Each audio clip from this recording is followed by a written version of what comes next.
Now, British band Prep is in town once again to perform for their Filipino fans, and the show is happening tomorrow, November 16th, at the Samsung Hall of SM Aura Taguig. Now, before the big day, Prep is joining us first here in the studio. Good morning to you, gentlemen. So nice to have people with me here in the studio. So do introduce yourself. Okay, we start with you, Tom. I'm Tom. Yes? I'm Dan. Dan. I'm Llywelyn. Llywelyn. And I'm Guillaume. Guillaume. Okay, wonderful. Thank you so much for being with us. I mean, you guys have been in the Philippines. As I said, as you wander around, you probably know the Philippines and Manila quite well. You've been here like several times, 19 East for a few shows, Wonderland, and now you're back. I mean, how excited are you guys to be back after the pandemic? We haven't seen you in ages. Oh, I know. I mean, so thrilled. Yeah, you know, it's been a while since we were here. This show was supposed to happen back in 2020 and then was cancelled and, you know, were postponed. Yes. So we're just thrilled to be back. You know, can't quite believe we've actually made it at last. That's right. I mean, interesting enough, like, you know, you've done a lot of Asian tours. I mean, you're quite big in Korea, Japan. And as I recall, one of the interviews, you guys were talking about one of your first tours in Indonesia, and you only had, you know, possibly maybe 4 or 8 songs under your belt, you know, and now coming here with you know, several EPs and a debut album. I mean, how is that? Well, we had to play that concert and we only had released 4 songs. So we didn't really have enough music to fill the whole hour that we were booked for, you know. So I think we played one song twice. We had to repeat a song. And then sort of stretch the others out a bit. And I'm sure the fans didn't mind it so much, you know, hearing their favorite songs repeated over and over again. But how has it been so far since you have been on your Asian tour? Just being back and... It's been absolutely incredible. Yeah. We're so fortunate to be back, and you know we've been waiting so long to be able to do this, and to finally be able to do it is just an extraordinary feeling. I think for both, like, for us and for fans, you know, it's just a nice release of just being able to get out there again and see live music, and for us to be able to perform again. It's just. It's been quite emotional, actually. Yeah. I mean, that's right. Well, you know, we understand that you guys have been around since 2015, and you're known for your hits, like, you know, The Cheapest Flight. Oh, Who's Got You Singing? I so love that. And Line by Line. I mean, how would you best? Okay, to fans that are just you know, hearing your song for the very first time, what is Prep? I mean, describe your sound, the smoothness of it. Smooth's the word we often use, actually, yeah. I think it's kind of smooth, it's got a groove, but often behind that kind of, you know, the groove and the glow of it, there's slightly more melancholy stuff going on in the lyrics. But yeah, it's always smooth, it's always got a groove. I mean, but what, you know, what's interesting is what actually drew you to that type of sound? Oh, well... It's not like a common sound. I mean, it's... Well, I think we'd always been quite into it, and we sort of met socially through kind of music scene and stuff, and I think that's what brought us together, really, is some common kind of bands and things that we were all really into, and sometimes you kind of don't actually necessarily meet other people that are really into that kind of music. So that was one of the reasons we kind of started. I mean, broadly speaking, we work on popular music, you know, but a lot of musicians working pop music, for example, they secretly love these bands, you know, that play more like jazzy and more complicated stuff that might not be so mainstream. And so we try to kind of take that and bring it into to be an influence in our... So when people say, oh, you guys, you should listen to Prep, what would you say? Okay, our sound is like soul, funkish. Yeah, I mean, we started off wanting to draw on, I guess, those sort of like 70s, early 80s, West Coast American soul and funk records. But we also really wanted to make it sound new. That was always really important. You know, we gave it a production spin that made it sound modern, and not like we were just trying to kind of copy the old stuff. But also, you know, it has that city pop, you know, sound that is well known. Where in Korea and Japan, I mean, you guys are such big hits, you know, over in that part of the world. Is that something that it must be so hard to fathom and hard to grasp? I mean, a group of guys from UK all of a sudden making it big here in Asia. Yeah. I mean, the first time somebody mentioned the term city pop to us was the first time we actually toured in Southeast Asia, and people we did an interview and somebody mentioned that we sounded really city pop. But we'd never heard the term before, so we had no idea what it was. Yeah. I mean, Dan and I collect records, so we knew of some records that were actually are part of the city pop genre, but we didn't know the term.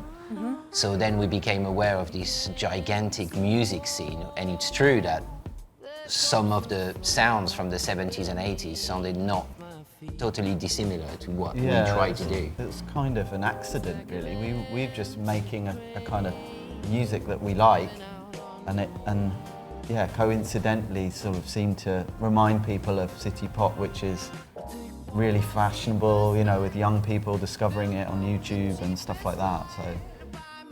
And that was, sorry. No, go No, ahead. I was just remembering this this amazing moment when we were in London. We'd never gone abroad to play, and someone somehow found footage on the internet of some Korean DJs playing Cheapest Flight at this music festival, and all the crowd like holding up their phones with the lights on, and it was really kicking off, and we just had no idea, that this was happening. It was such a surprise, and an amazing thing to actually get out here. And I mean, it's actually, while you guys were sleeping and chilling out in the UK, I mean, lots of things were happening, in this part of the world. But, I'd like to find out, the dynamics of prep. I mean, you guys all come from different backgrounds, and you come up with this, amazing sound. I mean, tell me, what do you guys bring? What do each of you bring to prep? Well, I tend to kind of do the last thing, which is writing the melody and Last the thing, lyrics. so it's the music that comes first. So it's you guys I'm going to look at first. So who comes up with what first?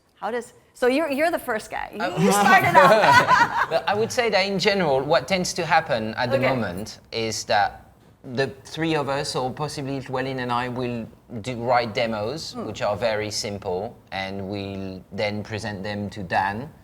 And then this process actually happens when we try to just make it work and for everyone to be happy with. Is that something that you guys would agree on? I think so. Okay. It's like, chiseling away at a piece of rock or something, we try and get it into the shape that we So want. when you're happy with your music, then it goes to Tom. Yeah, I hear it And late. then you hear it last, Yeah, I'm only right? allowed into the room when there's almost like a record there, kind of, pretty much finished apart from the vocals. So I hear something which, straight away has a real kind of atmosphere to it and a world that I can get into, and I love that. It's really Well, I want to get into your world because, listening, so we hear the music and it's quite happy, it's really nice, but then once you get down to it and listen to the song, oh my gosh, it's so sad. I know, beneath the surface. Is that how you like writing your songs? I do really like that, and you talk about city pop. It's one of the things I love about that music, that you can have these quite emotionally complex songs, but which have this outward kind of sheen of perfection. And and it's interesting, you hear something for the first time and it makes you kind of tap your feet and You're like happy, sort of wow, whistle like along, that. and then you start to listen and it's you can hear more going on, and then repeated listens, hopefully, rewarding. Yeah. So do you guys have any favorite songs from all of the songs that you've come out with? I love Or Who's Got You performing- Singing Again. Yeah, I love that we usually play that at the end of a show, and it's always such a special moment. I love playing line by line. Okay. Because when it starts, there's a kind of flute, Yeah. and the audience just kind of always starts like bopping up and down when we start playing that one. It's You great. being the classical guy of the group. Oh, Yes, Okay. And you have one? I would say, for me, it's Cheapest Flight, because it's the first song we ever wrote together. And at the time, it features a lot of personal influences. And so, that's my personal favorite. Dan? Oh, I couldn't possibly That's always hard. choose. They're all your babies, right? child. How about Back to You? There Also you go. the That's the title new one. track Yeah, of our yeah, new there you New go. EP. Let's talk about that. Let's talk about Back to You. Tell me a little bit about that. Well, it's our latest Latest EP. Yeah, it's a kind of, it's an interesting EP because I feel like we kind of go to places which are more sort of intimate and softer than we've been in before. There's also some stuff that kicks a bit harder than stuff we've done before. And then Back to You is in the middle as a kind of, it's a pretty classic prep groove.